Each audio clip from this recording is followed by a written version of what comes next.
Hello, I'm Rebecca Turner with the Office of Special Education and Early Learning. Welcome to the seventh presentation of our new series on effective strategies for students with disabilities for new special education teachers. In this presentation, we will discuss calming practices and supports. The Center for Positive Behavioral Interventions and Supports, PBIS, describes 5 strategies that minimize the likelihood of social, emotional, and behavioral challenges in the classroom. These include creating safe and inclusive environments, explicitly teaching positive behavior expectations, explicitly teaching classroom routines, providing engaging academic instruction, and regularly acknowledging pro-social behavior while reteaching when behavior errors occur. As educators, we know that escalated situations occur, and it's important to have a plan in place for addressing behaviors, providing consistent responses, and teaching students how and when to access calming strategies and tools.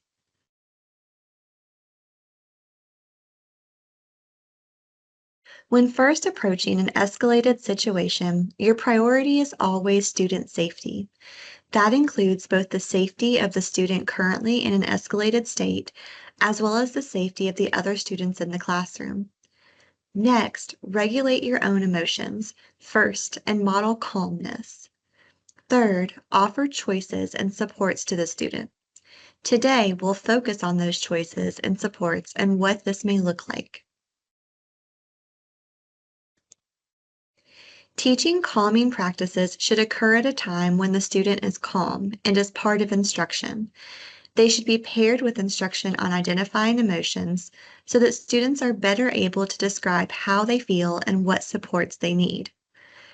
Instruction centering around emotional regulation and calming may also include students learning to pinpoint the factors that impact their own behavior and developing personal coping strategies, such as when I go to the cafeteria, I feel overwhelmed, so I can use my headphones.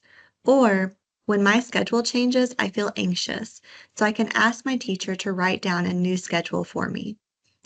After teaching calming strategies, communicate a plan to all staff working with the student on what de-escalation for the student should look like, how the calming tools are used, and where they will be located.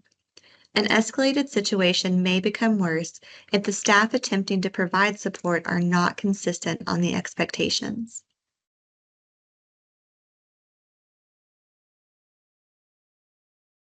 Calming practices can be paired with visual supports that are available in each setting so that the student can access wherever they go.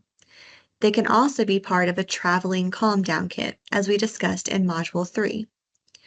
Visual supports are important as they not only allow staff to maintain use of less language when de-escalating a situation, but also allow the student to make a choice of calming tool without having to verbalize their choice. A menu of calming strategies may include choices such as deep breathing, requesting sensory supports if they're part of a student's IEP, taking a walk, listening to music, or talking to a trusted adult. For an older student, these strategies may be presented as a portable checklist of options for the students to carry to classes with them as a reminder of their calming options. When presenting a choice board of options, provide additional time for a student to think and make a choice. If a menu board is too visually overwhelming, consider choosing high preference strategies to start with and offering those instead. If the student is not yet ready to make a choice from a calm down menu, but is maintaining safety to themselves and others, staff may want to use co-regulation. Co-regulation is when an adult helps a child manage their emotions and behavior by offering support, guidance, and calm responses. This may look like a teacher verbalizing a calming strategy choice and modeling it, such as, when I feel frustrated, I like to do rainbow breathing. Watch me, and then we can do it together.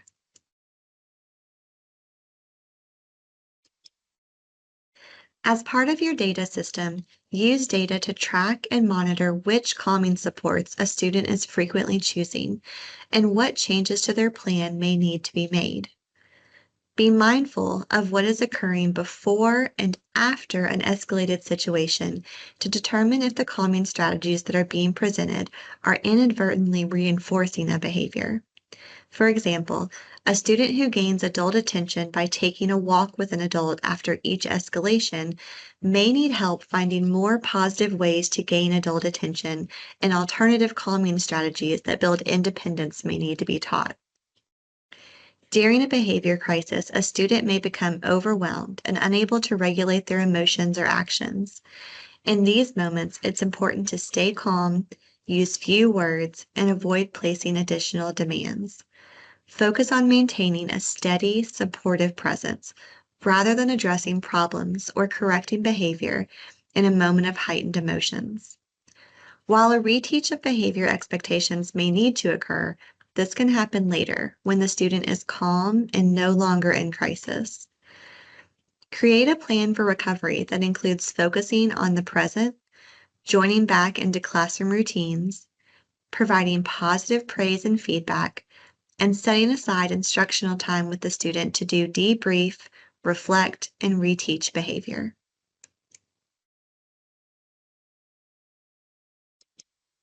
For additional information, please see the resources available here.